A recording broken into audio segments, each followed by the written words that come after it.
सर्बियाई ग्रामीण इलाके के भीतर बसे एक छोटे से गांव में एक भयानक किंवदंती पीढ़ियों तक कायम रही।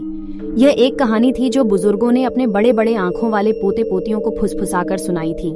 सर्बियाई नाचने वाली महिला की कहानी थी। कहानी के अनुसार बहुत समय पहले की बात है। एक गांव में मिलेना नाम की एक युवती रहती थी। वह अपनी सुंदरता और मनमोहक नृत्य के लिए प्रसिद्ध थी। जिसने भी उसका प्रदर्शन देखा सभी को मंत्रमुग्ध कर दिया। हालांकि उसके नृत्य जितने मंत्रमुग्ध करने वाले थे, उसके बारे में एक अस्थिर माहौल था। एक एहसास था कि जो नजर आती है उससे कहीं अधिक उसमें कुछ है। एक दुर्भाग्यपूर्ण रात संगीतकारों का एक यात्रा समूह गांव में आया, जो अपने साथ जीवंत धुनें और उत्सव की भावना लेकर आया। उन्होंने मिलिना को अपने साथ नृत्य करने के लिए आमंत्रित किया, जो उसके पौराणिक कौशल को देखने के लिए उत्सुक थी। जैसे ही संगीत बजा और ग्रामीण एकत्र हुए, मिलिना ने अपना नृत्य शुरू कर दिया। उसकी हरकतें तेजी से उन्मादी और सम्मोहक होती जा रही थीं। जैसे जैसे लय तेज होती गई, मिलिना की आंखें एक अप्राकृतिक रोशनी से चमकने लगीं और उसके कदमों में एक अलौकिक गुण आ गया।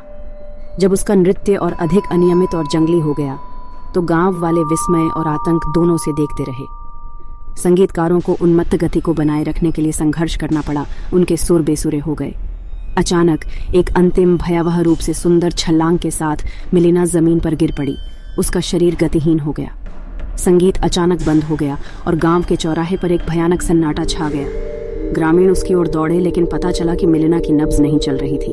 वह मर चुकी थी।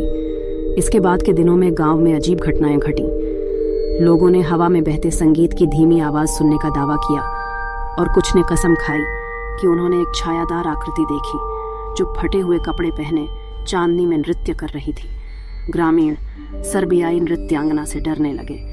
उनका मानना था कि वह एक प्रतिशोधी आत्मा है, जो उसके नृत्य की नकल करने की हिम्मत करने वाले किसी भी व्यक्ति को अपने वश में कर सकती है। उस समय से गांव कभी भी पहले जैसा नहीं रहा। रातें नाचने वाली महिला के श्राप की फुसफुसाती कहानियों से भरी हुई थीं और एक बार संपन्न समुदाय भय और बेचैनी का स्थान बन गया था। आज तक सर्बियाई नृत्यांगना की किंवदंती जीवित है, जो नृत्य की शक्ति और सुंदरता और डरावनी के बीच की पतली रेखा की याद दिला